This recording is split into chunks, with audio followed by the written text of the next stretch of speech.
આશા રાખું છું કે તમે સારા છો. તો આજે આપણે જોવાના છીએ ધોરણ 7 ચેપ્ટર 3 માહિતીનું નિયમન જેનો સ્વાધ્યાય 3 પર દાખલા નંબર 3 અને 4. અને એ પહેલા તમે જો આના આગળના સ્વાધ્યાય અને આના આગળના ચેપ્ટરની વિડિયો ન જોઈ હોય તો અમારી ચેનલ પર જઈને જોઈ શકો. તો બીજા દાખલામાં એવું કહે છે કે એક વર્ગના 15 વિદ્યાર્થીઓનું વજન ચિત્રમાં નીચે મુજબ છે.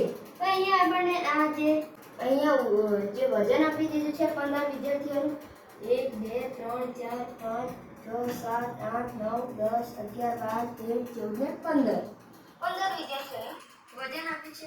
અને તેના પરથી આપણને અહીંયા પ્રશ્ન પૂછ્યા છે આ માહિતીનો બહુલક અને મધ્યસ્થ શોધો. તો બહુલક એટલે આપણે લખીએ બહુલકનું સૂત્ર. બહુલકનું સૂત્ર શું હતું વિદ્યાર્થી મિત્રો? યાદ કરો. સૌથી મોટો નહીં પરંતુ સૌથી વધુ વાર. યાદ આવે છે ને વિદ્યાર્થી મિત્રો? આવતું પ્રાપ્તાંક. સૌથી વધુ વાર આવતો પ્રાપ્તાંક. હવે એ શોધતા પહેલા આપણે આ માહિતીને ચડતા ક્રમમાં ગોઠવી દઈએ. તો લખી લઈએ ચડતા ક્રમમાં ગોઠવતા.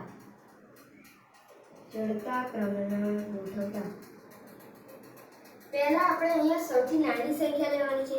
તો અહીંયા તમને સૌથી નાની સંખ્યા કઈ દેખાય છે? જુઓ 38 42 43 45 50 32 43 43 43 43 43 43 ને 47 38 તો અહીંયા સૌથી નાની સંખ્યા દેખાય છે 32. 32 પછી જે મોટી સંખ્યા છે તે આપણને અહીંયા મળશે 35. તો અહીંયા આપણે લખી લઈએ 35. 35 પછીની જે મોટી સંખ્યા છે તે આપણને મળી જશે 36. તો અહીંયા લખી લઈએ 36. 36 પછીની મોટી સંખ્યા તો તે છે અહીંયા આપણે જોઈ શકીએ છીએ કે તે છે 37.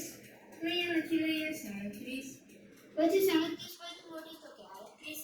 પરંતુ 38 ત્રણ છે. 1 અહીંયા 2 અને અહીંયા 3. 38 ત્રણ વાર લખીશું 1 2 વાર 38 ને ત્રીજી વાર. તો હવે તેના પછી જે મોટી છે તે આપણને અહીંયા મળી જશે 40. તો અહીંયા લખી લઈએ 40.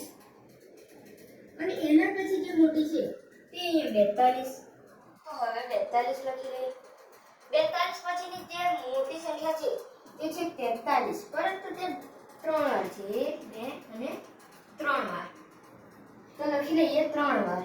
1 વાર 2 વાર અને 3 વાર.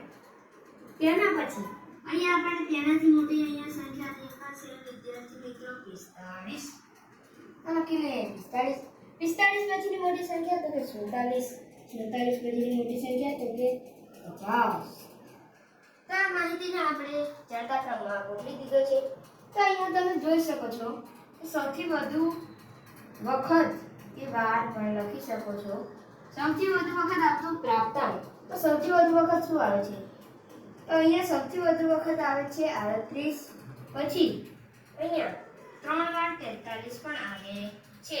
તો આપણે એવું કહી શકીએ કે 38 અને 43 તે આપણા બહુલક છે. અહીંયા પહેલા પ્રશ્નનો જવાબ બહુલકનો જવાબ મળી ગયો છે કે 38 અને 43 તે આપણા બહુલક છે. તો હવે શોધીએ આપણે મધ્યસ્થ. અહીંયા આપણે શોધી લઈએ મધ્યસ્થ. તો મધ્યસ્થનું સૂત્ર શું હતું? તો વિદ્યાર્થી મિત્રો યાદ કરો કે માહિતીમાં વચ્ચે રહેલો પ્રાપ્તાંક. તો હવે માહિતીમાં વચ્ચે રહેલો પ્રાપ્તાંક તો આપણે એવું કરતા હતા કે અહીંયાથી 32 તો 50. તો તેવું જ કરવાનું છે. અહીંયાથી 35 તો 47, 36 તો 45. અહીંયાથી આ એક સંખ્યા જશે તો આ જશે. પછી આ એક સંખ્યા જશે તો આ સંખ્યા જશે. આ સંખ્યા જશે તો આ જશે. આ સંખ્યા જશે તો આ જશે. તો આપણો જે મધ્યસ્થ મળી ગયો તે છે 40. વિદ્યાર્થી મિત્રો આના આગળનો દાખલો તમે જો જોયો હોય તો તેમાં આપણે કર્યું હતું કે અહીંયાથી જે 11 સંખ્યા આપી હતી અને એના છેદમાં આપણે જે મધ્યસ્થ શોધ્યો હતો ત્યાં છેદમાં 2 લખ્યા હતા. તો 11 પ્લસ 1/2 એટલે કે 12/2 કર્યું હતું અને પછી 12 ના ભાગ કરી દીધા હતા 6 દૂ 12. તેવી રીતે પણ કરી શકો છો, પરંતુ તમને આ રીત ફાવતી હોય તો તમે કરી શકો છો. તો હવે અહીંયા આપણને મળી ગયો છે મધ્યસ્થ. તો મધ્યસ્થ અહીંયા આપણને મળ્યો છે 40. તો હવે આપણે કહી શકીએ કે શું એકથી વધુ બહુલક છે? બીજા પ્રશ્નનો જવાબ તો આપણે કહી શકીએ કે હા, એકથી વધુ બહુલક છે. તો અહીંયા આપણે જવાબ થઈ ગયો છે. તો અહીંયા આપણે એવું પણ લખી શકીએ કે વિદ્યાર્થીઓના વજન માટે કુલ 2 બહુલક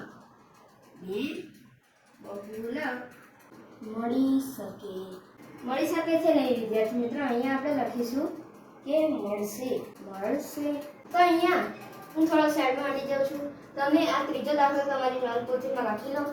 હવે જોઈએ આપણે સ્વાધ્યાય 3.2 નો દાખલા નંબર 4.